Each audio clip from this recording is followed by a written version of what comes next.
I'm Ashley James from Good Morning Maryland. Thank you so much for tuning into our monthly Facebook Live with a GBMC physician. Today I am joined by Dr. Stephen Kulik Jr., an orthopedic surgeon specializing in foot and ankle surgery at GBMC's Orthopaedics Specialists of Maryland. We're going to talk to him today about bunions. So let's get started.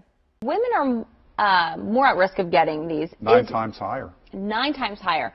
So I've always heard high heels contribute. Is there any truth to that? There absolutely is. Really? Yeah. Okay.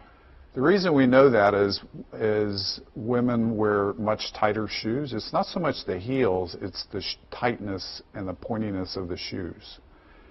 That causes other things like hammer toes and bunions too. But societies that do not wear shoes have almost no bunions and no hammer toes. And women wear much tighter shoes than men do because, you know, style. Right, of course. Sure. Well, if you are just joining us, we want to welcome you in. We would love for you to ask your questions to Dr. Kulik. This is a great time to have your questions answered, and I will relay the messages. And we've had people send in a lot of questions about this topic.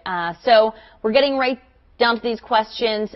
Jane wrote in, how is the recovery following bunion surgery? So there's different kinds of bunion surgery, some less complex, some more complex, but most of them involve cutting the bone. So what has to heal is the bone, and bones take about 8 weeks to heal. So a complete bunion recovery is about 3 months. That being said, it's not like you have to be in bed for 3 months. You can actually walk after the surgery and put on a regular, like a tennis shoe, at about 6 weeks. Okay. So, but to really fully heal takes 12 weeks. Can you prevent bunions, or is it just genetic and you're going to get them? So bunions, the causes of bunions are 2 things. One is genetics. Okay, there is a certain genetic predisposition, but tight shoe wear does contribute to it. So if you wear loose shoe wear, and loose shoe wear kind of means like in the front of the shoe, which is called the toe box, there's more room. So there's a little bit more width and there's a little bit more depth. So yes, you can prevent it if you choose what we call sensible shoe wear.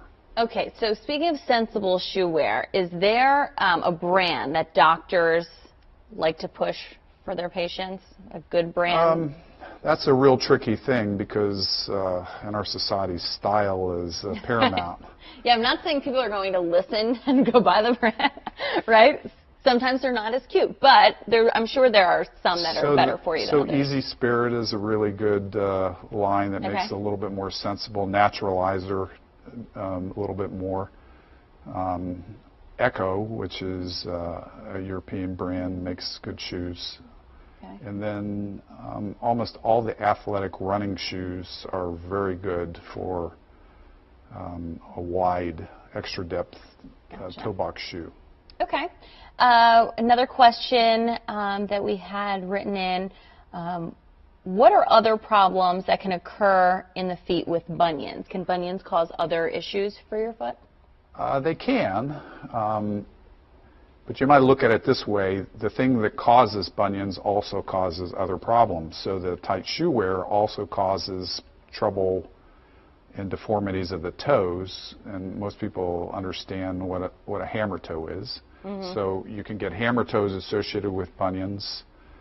You can also get what's called a neuroma, which is a nerve between the toes, becomes inflamed and scarred. That's also from shoe wear, and it does occur with bunions. If the bunion is severe, it can actually push the toes over, and some of the toes can actually overlap. That's a real severe deformity. Okay. That's called an overlapping toe. So, I want to talk about some of the treatments for bunions. What's out there? What's available for people? So the most efficacious treatment is a wider shoe. Pretty simple. That's the best treatment, the wider shoe. But it's not just width. It's also has more room in the front of the shoe, which is called the toe box. So it's a taller toe box. So even dress shoes can be selected that are a little bit wider that have a little bit that have a little bit more room in the toe box. You can also stretch shoes over the bunion, but it only works for leather shoes. Okay. And a cobbler or a shoemaker, I mean, those are a little hard to find, but they can stretch them right over the bunions. And then if there's acute pain, you can use ice or anti-inflammatories or something like that. But the braces and the pads, they generally don't provide any long-term correction like they're advertised. Okay, gotcha. If you're just joining us, we are talking bunions with Dr. Kulik. John on Facebook says that you are a great doctor, and he has been a patient of yours. So thanks for tuning in, John. Thanks, John. Okay, another question that was sent in to us. Being African American, am I at a higher risk of getting gout because of my bunions? And does health insurance cover surgery for bunions? So gout is actually treated by the medical doctors. Okay. It's not treated by us surgeons. To my knowledge, there's no higher incidence of gout in people with bunions. Okay. It does occur with people in the same joint. Okay. And I do take care of the surgical treatment of that. However, the medical treatment is taken care of by the internal medicine. So I don't know of any connection with African Americans, and I don't know any particular predisposition in gout for bunions, other than the gout is a degenerative process to the joint, and you can develop a gouty arthritis. Right. Insurance does pay for bunion surgery. It does. Okay. Good to know for people. That's I'm sure a big question you get. Get it every day. Every day? Okay, what is an orthopedic foot and ankle surgeon? So to be an orthopedic surgeon, you have to go to medical school, which is 4 years, and you have to perform an orthopedic residency, which is 5 years. During that residency, we operate on the hip, the knee, the foot, the ankle, shoulder. But if you want to be a specialist in foot and ankle surgery, you have to do an additional training, which is called a fellowship, which is generally another additional year. So that's what I've done. I've done an extra year after I was board certified in orthopedics to become a specialist in foot and ankle surgery. Gotcha. Okay. We have a question coming in on Facebook. Do bunions hurt? Yes. They do. That's the reason why people come to see me. Okay. So you'll notice pain. Is it, could it just have that bump, or is there always pain associated? So that's a good point. Bunions, as I said earlier, are generally a malalignment problem. It's not just a bump, and that's why they call it hallux valgus. There are other things that cause bumps at that joint. One of them is arthritis. Gout does produce soft tissue bumps also. And there are things that hurt and that cause bumps on the big toe joint that aren't all what we consider a bunion or a hallux valgus. So that's why it's important that you see a doctor, right, and get an x-ray and see somebody experienced that knows how to treat all of those different things. Another question that came in, I have a bunion on my right foot and looking for information on the best operation to remove it. Okay, so the best way to get information on an operation to remove it is to seek care with somebody with my credentials. In other words, that's what I do. I look at people, I examine their x-rays, and I decide the operation if they want to do surgery. So you need an experienced doctor to help you with that, okay? That being said, everybody Googles things. I Google things myself. If you look up hallux valgus on the net, you can Google it. The American Orthopedic Foot and Ankle Society, AOFAS.org, has some information on bunions. Okay. And also, on my own personal website, I've got a great video that talks about it. 3 different procedures. My website is footanklemd.com. No spaces. Footanklemd, like Maryland or like medicaldoctor.com. So there's a good video if you click on the front page on bunions. It's a little lengthy, but it gives you some ideas. So I would start there. What percentage of the time, and I know this is just roughly off the top of your head, when somebody comes in with a bunion, are they getting surgery? That depends on the doctor, how liberal he is with wanting to do surgery. But as an orthopedic surgeon, we're taught to always treat conditions, unless they're an emergency, conservatively first. So before I operate on somebody, I want to make sure that they've had a bunion for a while and that they've tried wide shoes. We call it accommodative shoes. They've maybe tried shoe stretching. You know, if it's really, so it kind of depends. I can't really give you a figure. Not everybody that comes in gets surgery. Some people just want reassurance, you know, that it's going to be okay, and that, and they have questions of how fast it's going to progress, because it is a progressive deformity. So it's all individual. So if you do get surgery, talk us through, you know, that experience and what recovery is like. Okay, sure. And once again, when you come see somebody like myself, I don't have just a one bunion operation fits all. Right. I have about 10 operations that I can tailor to the patient. And the way we decide that is by looking at their deformity, doing their history, you know, seeing if it's really a bunion or if it's arthritis, okay? And then looking at their x-ray. So some of that depends on what they really have, the complexity of their deformity. But generally, bunion surgery is outpatient. I do it under a nerve block, usually behind the knee, and a general anesthetic or a light general. Okay, surgery usually takes anywhere, depending on the type of surgery, between 1 and 1.5 hours. You go home that same day. You can walk on it either that day or the next day, depending on whether we did a nerve block. Okay, you wear a special kind of a flat surgical shoe for 6 weeks. I see people at 10 days take their stitches out. I show them how to do exercises of the toe. I ask them to wear a special kind of a splint. At the 6-week mark, we tell them to go into a tennis shoe, which is like an athletic running shoe, for at least a month to let the bone and soft tissues heal. They wear a little spacer between their big toe and their second toe and wear this other splint at night to allow the soft tissues to heal. At the end of about 3 months, they can do anything they want. Okay, so 3 months. Kind of the 12 weeks is when all the soft tissues generally are healed. 8 to 12 is when the bone is healed. Gotcha. So. Okay. Another question we had, can a bunion beginning to protrude as well as become painful cut off nerve endings connecting to the tip of your big toe that would cause numbing? Trying to determine if I need bunion surgery to reduce pain as well as bring feeling back into my big toe. So it kind of depends on where it's numb. If it's on the If this is your big toe and it's the top and side, yes, there is a nerve that goes over the bunion. The bottom tip of your toe is a different nerve, okay? So performing the bunion operation could improve the sensation, but it's not a guarantee. Nerves are kind of funny.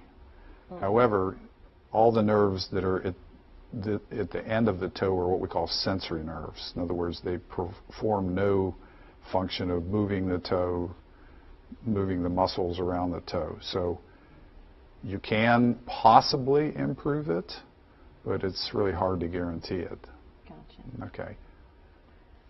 I don't know if that answered it adequately. No, that was a great answer. And now I want to get on to this prop that you brought, because we don't always have props. So thank you for doing this. Okay, so what did you bring here? So I bought a model of a ankle and a foot. Okay. So what are we, so a lot of people don't know how complex the foot is. The foot, they think that the middle of the foot is one big solid bone, but it's not. It's many, many bones, and all of them have joints. So these are the metatarsal bones, these are the midfoot, and then we're back to the back of the foot and the ankle. But the bunion is a malalignment deformity between the toe, which is right here, and the metatarsal. Okay, so what happens is as the tight shoes push the toe over like this, it's a little hard because these are wired together. The bone behind it gets pushed toward the inside and forms the bump. So the surgery that we do is designed to release the tight tissues and also to cut the bones in order to realign everything back in the appropriate alignment. It's nice to have that visual. Someone asking on Facebook, can bunions form on the top of your toes? Usually the top of your toe is arthritis. It's called a dorsal bunion, and it's accompanied by stiffness of the toe, and the treatment is completely different. That's called hallux rigidus. Hallux is the big toe. Okay, rigidus means a stiff big toe. So usually the top is from arthritis, and that's why you need somebody experienced to, to know what the difference. Now you can have both at the same time, so that adds another level of complexity. Do we treat the arthritis, or do we treat the deformity, or how do we do that? Exactly. So go to the experts. Another question, and I know we talked a little bit about this earlier, but someone just joining us, is it hereditary? Is there a certain age when you're more likely to get them? Bunion, as I said, can be hereditary. Generally, if you get bunions when you're an adolescent, those are called adolescent bunions. Those are very aggressive bunions that progress very fast. You want to try to wait till the person has become skeletally mature before you operate, usually in their 20s. Okay? Most of the rest of the population, if you don't get it in your teen years, you get it later in life. But it's really hard to say and make a generalization because people wear different shoes through their life. They have different lifestyles, so it can occur. I've seen patients that their sister and mother, develop in their 30s, and I've seen them develop in their 50s and the 80s. It's hard to know. Okay, had a wave of questions just come in on Facebook. All right, so let's start with a question from Joshua. Are there any natural ways through diet to break down bunions? Is surgery my only option? If so, I have heard that because my middle digits are almost fused together, they would need to break my feet. Is that true? There's no natural way, no pill, because it's a malalignment problem. Okay, so you can't put a salve or an ointment on it. And there are braces and slings. The problem with that is most people don't wear them 24/7, and they might give you a little bit of temporary relief in straightening the toe, but they don't give any permanent relief. The toes and the stiffness, that's something I'd have to see in person and X-ray that. So the two main recognized, my parent organization, the American Orthopaedic Foot and Ankle Society, recommends conservative treatment with shoe wear modifications, local things like ice, okay? And then if that is not successful, if it's painful, not because of the look of it, but if it's painful, doing the surgery. Once a bunion is surgically removed, is it possible for it to come back? It's a great question. That goes back to the type of operation. You have to not one bunion operation fits all. You have to treat all the deformities. In other words, the deformities in these bones have to be addressed. If you do that, the chance of bunion recurrence is very low. Okay. One article that I often quote is there's a 5% chance of recurrence, which is very low. So there's a 95% chance of not recurring and less than 5% of recurrence. So if the bunion operation is done minimally, in other words, if the bump is shaved off, there's a 60% chance of recurrence. So that's why we don't just shave the bump.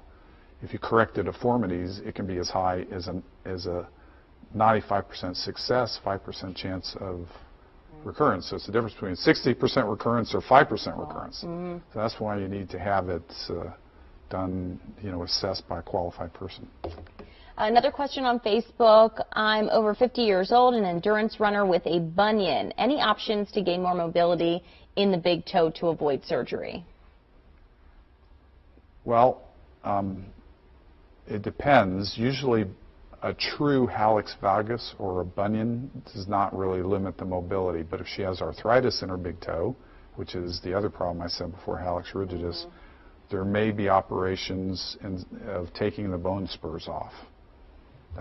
That's a particularly different operation. It's a little simpler than a bunion operation. It's really hard to know without an x-ray. Okay, we want to thank everyone who's joining us. I was mentioning there's a bunch of questions coming in. Okay, Yadira says she's joining us late, but is surgery the only way to get rid of bunions? Can you leave it as is for the rest of your life? You certainly can. If somebody comes in with a bunion and they don't hurt, we don't operate on it. Okay. Okay. So there you go. I've seen people come in with other problems with their ankle that have wicked bunions, and I just tell them, if you can live with it, live with it.